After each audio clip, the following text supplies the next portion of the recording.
আসসালামু আলাইকুম। অন্নমঞ্চের আজকের আলোচনায় আমাদের অতিথি হিসেবে আছেন। আচ্ছা, গতকালকে রাতে আমার সঙ্গে একজন কেন্দ্রীয় সরকারের উচ্চপদস্থ কর্মকর্তার সঙ্গে আলোচনা হয়েছে। অ্যাকচুয়ালি তাকে আমি একটা মেসেজ করেছিলাম, দেখলাম সিঙ্গেল টিক হয়ে রয়েছে, আমি ঘুমিয়ে পড়েছিলাম। রাত্রি 2টোর সময় আমার কাছে ফোন এসছে, তুমি ঘুমিয়ে পড়েছো? না না, আপনার ফোনের জন্য জেগে আছি, বলুন। তো তার কাছ থেকে যা খবর পেলাম সেটাই আমি নোটিফিকেশনে আমি দিয়েছি, যে তারেক রহমান হচ্ছে শেষ কূটনৈতিক চাল। তাকে যে শর্তাবলী দিয়ে পাঠানো হয়েছে যে এই এই জিনিস আপনাকে করতে হবে, যদি না করেন তাহলে পরে আপনার তো মার্কিন যুক্তরাষ্ট্র বলেছে, ভারতও বলেছে যে আপনার দেশে থাকার কোনো উপায় নেই। এখন সবে সবে তারেক রহমান সবে ফিরেছেন, তার প্রতি তাকে সময় দেওয়া হচ্ছে, তার প্রতি নজর রাখা হচ্ছে তিনি কাজকর্মগুলো ঠিকঠাক করেন কিনা। আবারও তিনি ওই মাজারে আর এতে গিয়ে উনি জিয়ারত করছেন, সমস্ত এতে যত কবরস্থান আছে, দিন করিম বঙ্গবন্ধুর ওখানেও যাবেন বলে শোনা যাচ্ছে। তো ভারত অপেক্ষা করছে, তবে এর মধ্যে এই অপেক্ষার পর কি সিদ্ধান্ত হবে, অপেক্ষা শেষ হয়ে গেলে কি সিদ্ধান্ত হবে, এদিকে শেষ, এই প্রশ্ন আপনাদের মুখে মনে জাগবেই। সেই প্রশ্নের উত্তর আমি কালকে দেব, আজকে দেব না।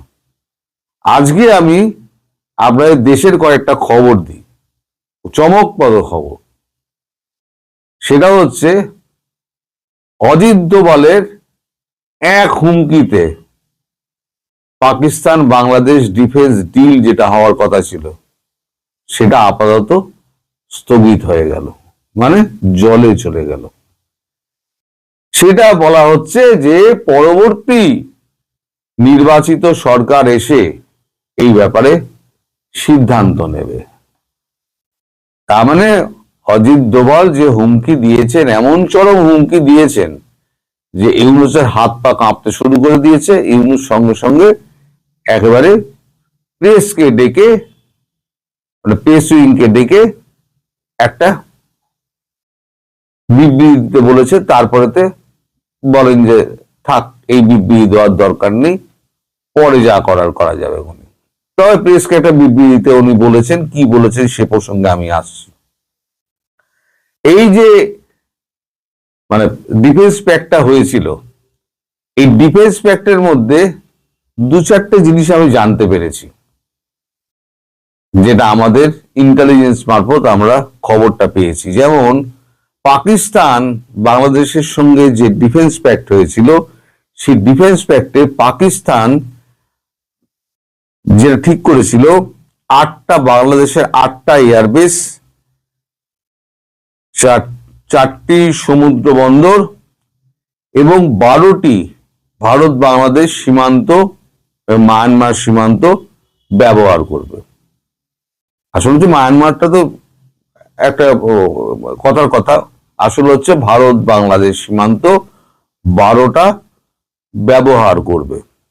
উল্টো দিকে বাংলাদেশ পাকিস্তানের 6টি এয়ারবেস আর 4টি সমুদ্র বন্দর ব্যবহার করবে।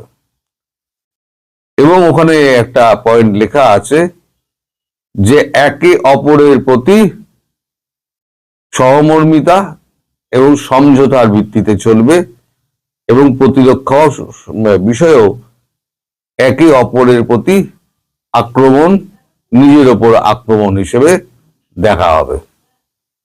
সেই ডিফেন্স প্যাক্ট যেটা ছিল 31 তারিখে সই হওয়ার কথা ছিল, সেটা আপাতত জলে চলে গেল। এবার আমি কিছুদিন ধরে আপনাদের বলে যাচ্ছিলাম যে শুরু থেকেই নির্বাচন হবে না, আর নির্বাচন করতে উনি ইচ্ছুকও নন। সেটা কারণটা আমি কালকেই বলেছি যে নির্বাচনের কি কি ধাপ থাকে, কি কি নিয়ম থাকে, সেগুলো উনি করেননি। আর জামাতের সঙ্গে যে বিএনপির যে একটা ঝামেলা লাগবে এবং ইউনূস যে মধ্যিখানে স্যান্ডউইচ হবে, সেটা আগাম আমিও বলে দিয়েছিলাম। কাল যেটা ঘটনা ঘটেছে সেটা একটা খুব উল্লেখযোগ্য ঘটনা, যেটা আপনাদের কাছে সম্পূর্ণ চেপে যাওয়া হয়েছে। আপনাদের তো কোনো কিছু জানতে দেওয়া হচ্ছে না, এটি হচ্ছে মুশকিল, যে আপনারা জানবেন কি করে।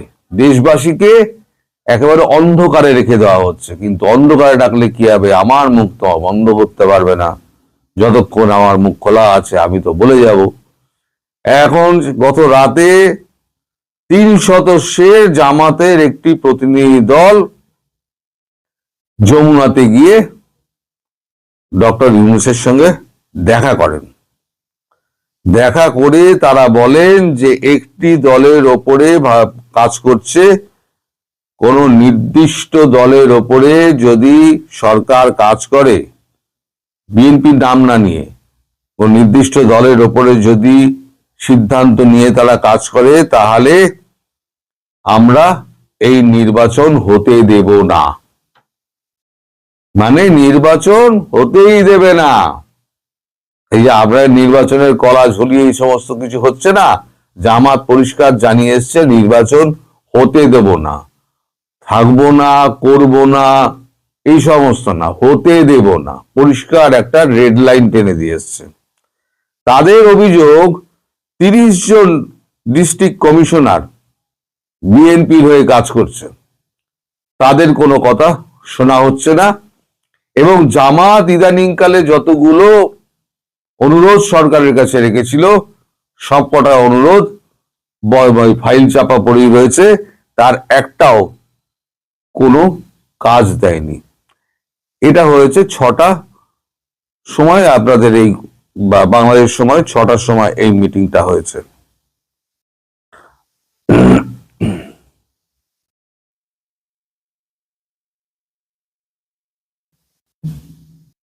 জামাতের পক্ষ থেকে আরো বলা হয়েছে যে নির্বাচনে জামাত জিতবে না, সেই নির্বাচন জামাত অংশগ্রহণও করবে না এবং নির্বাচন হতেও দেবে না। সেখানে আর যারা উপস্থিত ছিলেন তারা হচ্ছেন আদিলুর রহমান শুভ্র, আসিফ নজরুল, তৌহিদ হোসেন এবং খলিলুর রহমান। তারা একসঙ্গে চুপ করে বসে থাকেন জামাতের ওই 3 জনের দিকে চেয়ে। তারা কোনো রকম কথাবার্তা বলতে পারেনি, কারণ তাদের কথা বলার কোনো সুযোগই ছিল না। তাদের এমনই জামাতের প্রতিনিধি দলের এমনই উগ্র মূর্তি ছিল।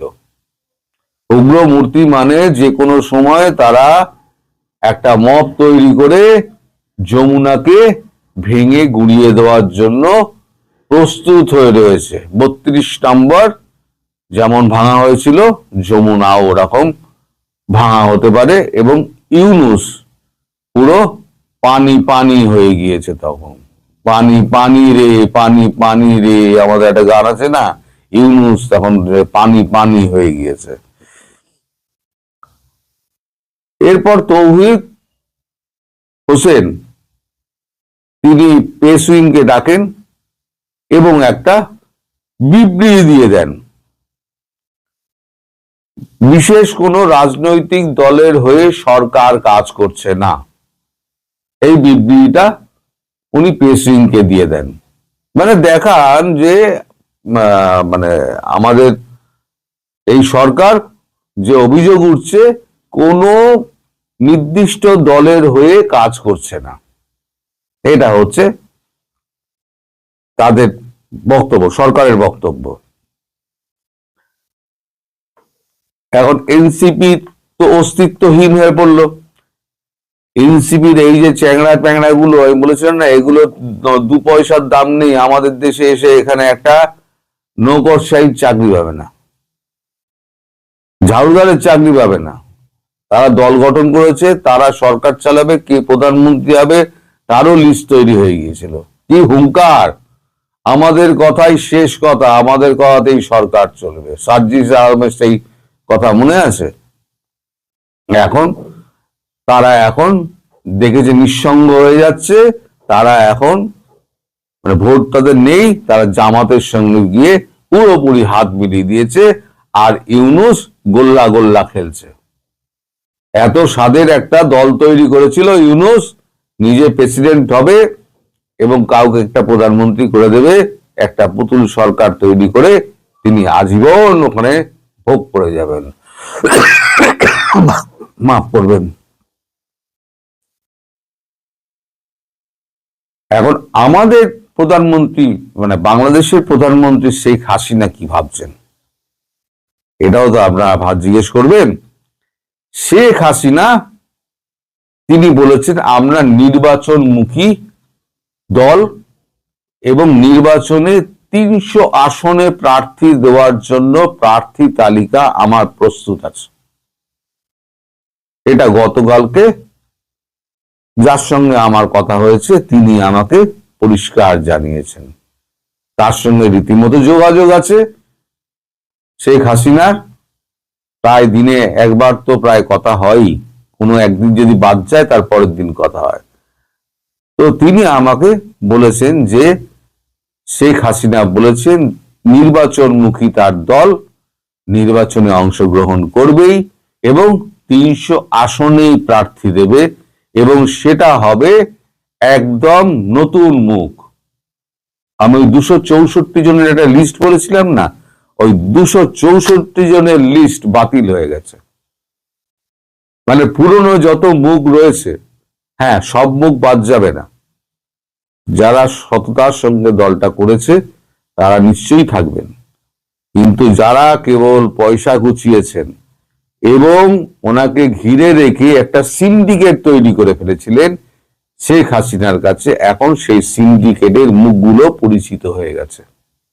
এই যে 18টা মাস যে গেল না, শেখ হাসিনা গঙ্গায় স্নান করে শুদ্ধ হয়ে গেলেন।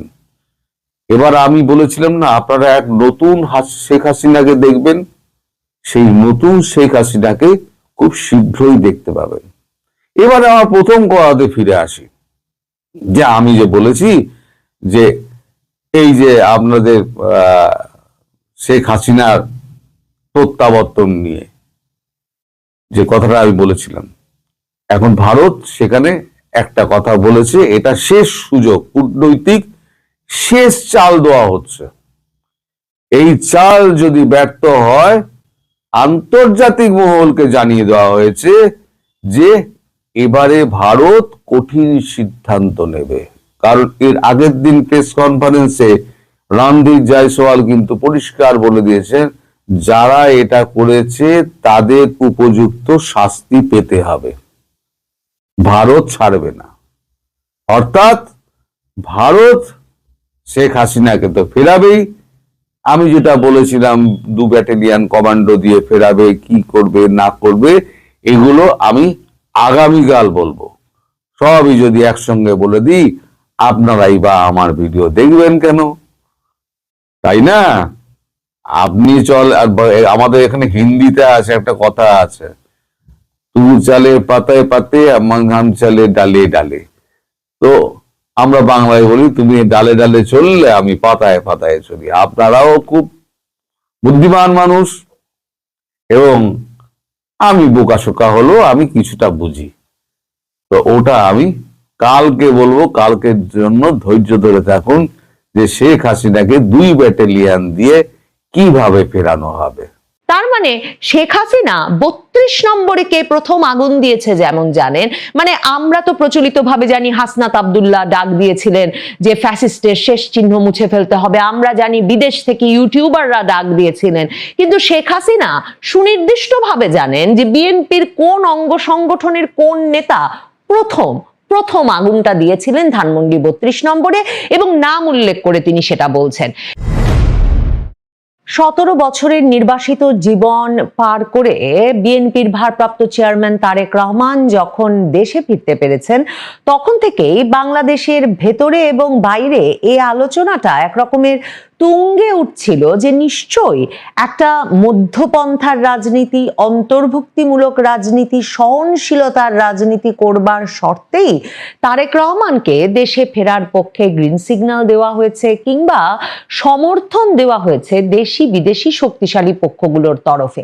বাংলাদেশটা যে ধরনের চরমপন্থার দিকে যাচ্ছিল, সেই অবস্থায় তারেক রহমানকেই সবচেয়ে নিরাপদ এবং ঝুঁকিহীন একটা অপশন ভাবার যুক্তিসঙ্গত কারণ আছে। বাংলাদেশের একটা বিশাল অংশের ভোটারের যেমন, তেমনি মানে বিদেশের যেসব পক্ষগুলো বাংলাদেশের সঙ্গে ওতপ্রোতভাবে জড়িত, মানে মার্কিন যুক্তরাষ্ট্র, ভারত সহ যে দেশগুলো বাংলাদেশে সবসময় কলকাঠি নাড়তে চায়, সে দেশগুলো, কিংবা এই মানে এর একটা যুক্তিসঙ্গত কারণ আছে বাংলাদেশের বিভিন্ন প্রতিষ্ঠানেরও। তো এই অবস্থায় আওয়ামী লীগ এবং বিএনপি দুদল যদি এই যা ঘটনা প্রবাহ ঘটেছে তা থেকে শিক্ষা গ্রহণ করে বাংলাদেশটাকে, মানে যেহেতু মানে তারেক রহমানের বিএনপিও ভীষণভাবে মুক্তিযুদ্ধের কথা বলছে, যে কথা তারা খুব বেশি যে এর আগে মুক্তিযুদ্ধকে বা মানে এভাবে স্বীকার করে নেওয়া কিংবা রাজাকারকে রাজাকার বলা, জামায়াতে ইসলামীকে রাজাকারের দল হিসেবে চিহ্নিত করা, এই বিষয়গুলো যেহেতু আগে বিএনপির তরফে এতটা জোরালোভাবে করতে দেখা যায়নি, এবং মানে আওয়ামী লীগ মুক্তিযুদ্ধ বিক্রি করে রাজনীতি করে সে কথাটা বলে বরং আওয়ামী লীগের মুক্তিযুদ্ধ করাকে কোণঠাসা করে রেখেছে বরাবর বিএনপি, জামায়াতের সঙ্গে মিত্রতার রাজনীতি করেছে, সেগুলোতে যখন গত 15 মাসে বড় ধরনের পরিবর্তন দেখা গেছে, তখন অনেক বিশ্লেষকই মনে করছিলেন বা অনেকেই এমন প্রত্যাশা করছিলেন যে হয়তো আওয়ামী লীগ বিএনপি এই দুই দল, বাংলাদেশের যে প্রধান দুই দল, সেই দুই দল বাংলাদেশের রাজনীতিটাকে একটা মানে এক রকমের তাদের রাজনীতিতে ফিরিয়ে আনার এবং এই দুই দলের মধ্যেই এক রকমের মধ্যপন্থার রাজনীতি, কোনোভাবেই রাজনীতিটা একটা মুক্তিযুদ্ধ বিরোধিতার দিকে যাবে না সেটা নিশ্চিত করার রাজনীতি, এই নিশ্চয়তাগুলো নিয়ে এই দুই দল হয়তো সামনের দিকে একসাথে পথ চলার কথা ভাবছিলেন।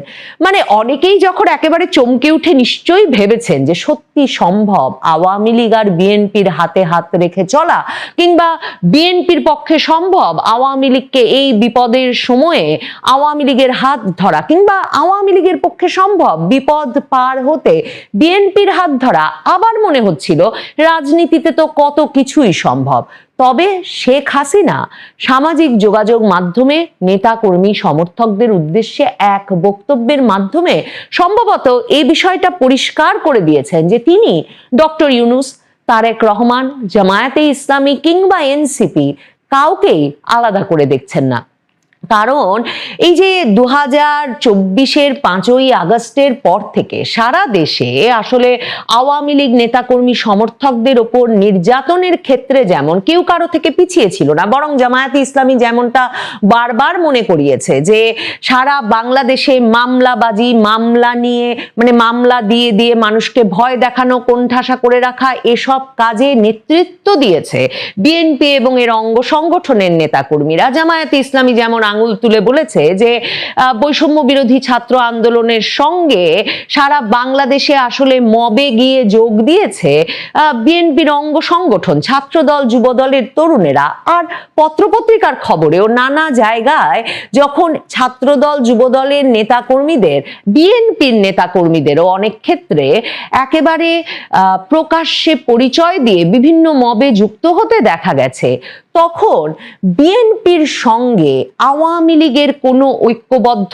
রাজনীতি সামনে দেখবার সম্ভাবনা যে একেবারেই নেই তা সম্ভবত শেখ হাসিনার কথায় পরিষ্কার হয়ে গেছে। তিনি এই ক্ষেত্রে পরিষ্কারভাবে উদাহরণ নিয়ে এসেছেন যে 32 নম্বরে প্রথম আগুন দেওয়ার কাজটা করেছিলেন যুবদলের এক নেতা।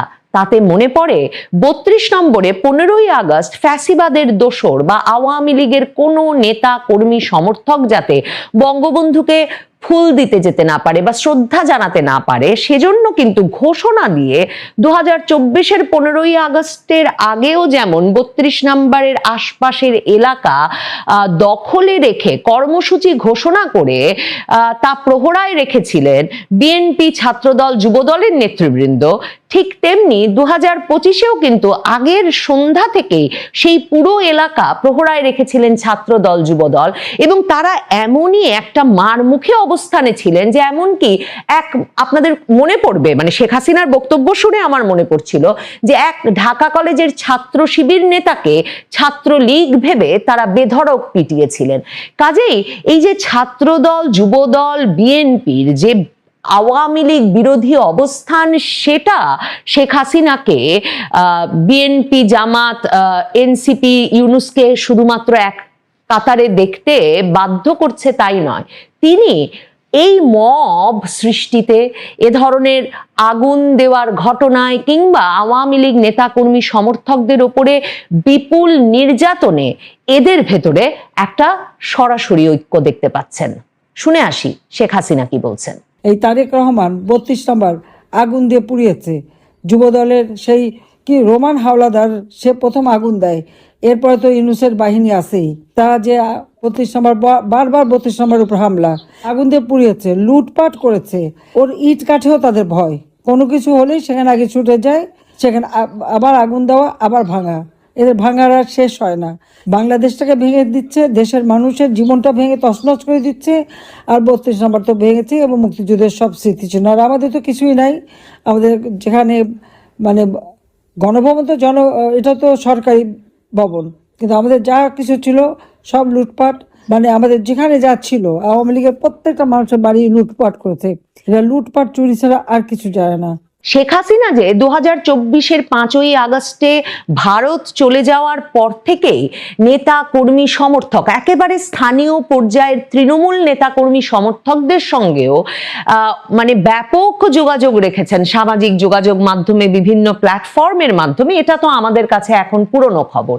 কিন্তু তার কাছে কি ধরনের তথ্য আছে, কি ধরনের খবর আছে, কে কোথায় কি করছেন, এ বিষয়ে তিনি কি পরিমাণ তথ্য আসলে তারই একক উদ্যোগে শুধুমাত্র সারা বাংলাদেশের নেতা কর্মী সমর্থকদের সঙ্গে যোগাযোগ রেখে এক রকমের সংগ্রহ করছেন এবং সংরক্ষণ করছেন, তার প্রমাণ শেখ হাসিনা তার কথায় যে যুবদল নেতার নাম উল্লেখ করলেন সেই বিষয়টি। মানে একেবারে নাম ধরে শেখ হাসিনা জানেন 32 নম্বরে প্রথম আগুন দিয়েছে কে, এবং শেখ হাসিনার সামাজিক যোগাযোগ মাধ্যমের বিভিন্ন নেতাকর্মী সমর্থকদের সঙ্গে বক্তৃতাগুলোর কিছু কিছুও যদি আপনারা শুনে থাকেন, দেখবেন তিনি বারবার নেতাকর্মীদের বলছেন দলিল রাখতে, ডকুমেন্টেশন করতে, তালিকা রাখতে, মানে কে কোথায় কি করছেন, কে কার নামে মামলা দিচ্ছেন, কিভাবে কাকে হয়রানি করছেন, কে কোথায় কোন স্থানীয় পর্যায়ে কোন দলের কোন নেতা হত্যাকাণ্ড ঘটাচ্ছেন, কোন দলের কোন নেতা জুলুম করছেন, নির্যাতন করছেন, এই সব কিছু লিপিবদ্ধ রাখতে, একেবারে দলিলবদ্ধ রাখতে, যাতে সময় এলে, মানে শেখ হাসিনা মনে করেন যে যদি আওয়ামী লীগ আবার যখন রাজনীতিতে ফিরবে, আওয়ামী লীগ যখন আবার নির্বাচিত হয়ে আসবে, তখন যাতে তারা যথাযথ আইনি ব্যবস্থা নিতে পারেন। তার মানে শেখ হাসিনা 32 নম্বরে কে প্রথম আগুন দিয়েছে যেমন জানেন, মানে আমরা তো প্রচলিতভাবে জানি হাসনাত আব্দুল্লাহ ডাক দিয়েছিলেন যে ফ্যাসিস্টের শেষ চিহ্ন মুছে ফেলতে হবে, আমরা জানি বিদেশ থেকে ইউটিউবাররা ডাক দিয়েছিলেন, কিন্তু শেখ হাসিনা সুনির্দিষ্টভাবে জানেন যে বিএনপির কোন অঙ্গ সংগঠনের কোন নেতা প্রথম আগুনটা দিয়েছিলেন ধানমন্ডি 32 নম্বরে, এবং নাম উল্লেখ করে তিনি সেটা বলছেন। শেখ হাসিনা আসলে এই যে আওয়ামী লীগ আবার রাজনীতিতে ফিরবে, আওয়ামী লীগ আবার নির্বাচিত হয়ে আসবে 2024-এর আগস্টের পর থেকে যা চলছে সেটা এভাবে চলতে দেওয়া যায় না, এ কথাও এই বক্তৃতায় ঘুরে ফিরে বলেছেন। তিনি বলেছেন যে এই যে জাতিসংঘ বলে দিল 1400 জন, অথচ সরকার এখন পর্যন্ত ভাতা দেওয়ার জন্য 600 জনের বেশি ব্যক্তিকে খুঁজে পায় নাই, আর 800 জনের একটা তালিকা দিয়েছে। তিনি মনে করাচ্ছেন যে তার যুবলীগের কর্মী জুয়েলকে জুলাইয়ের শুরুর দিকে প্রথম হত্যা করে উত্তরায় হাউস বিল্ডিং সোসাইটির কাছে উত্তরায় উল্টো করে বেঁধে ঝুলিয়ে দেওয়া হলো, তার পুলিশ সদস্যদেরকে হত্যা করে উল্টো করে বেঁধে ঝুলিয়ে দেওয়া হলো। মানে হত্যাকাণ্ডটা শুরু হলো কোথা থেকে, এবং সকল হত্যাকাণ্ডের বিচার না করলে কি করে আসলে একটা ন্যায় বিচার বা সত্য প্রতিষ্ঠিত হবে সে প্রশ্নটাও তিনি এই বক্তৃতায় আবার তুলেছেন। কিন্তু তিনি সবচেয়ে জরুরি যে কথাটা বলেছেন, যেটা তারেক রহমান দেশে ফেরার পর থেকে আলাপ হচ্ছে, যে তারেক রহমানই ভবিষ্যৎ প্রধানমন্ত্রী, অনেক দেশি বিদেশি পত্রপত্রিকায় সরাসরি সেটা লেখা হচ্ছে, নির্বাচন নিশ্চিত হয়ে গেছে তারেক রহমান আসবার মাধ্যমে, এবং অনেকে বলছেন যে তারেক রহমান আসবার মাধ্যমে নির্বাচন নিশ্চিত হয়েছে, হয়তোবা তিনি নির্বাচিত হয়ে এলে আবারও তিনি আওয়ামী লীগের জন্য রাজনৈতিক কার্যক্রম চালানোর পথ পরিষ্কার করে দিতে পারেন। কিন্তু এবারের নির্বাচনটা আওয়ামী লীগ ছাড়াই হয়ে যাচ্ছে এবং তারেক রহমান ফেরার মাধ্যমে এই নির্বাচনটা একটা গ্রহণযোগ্যতা পেতে যাচ্ছে।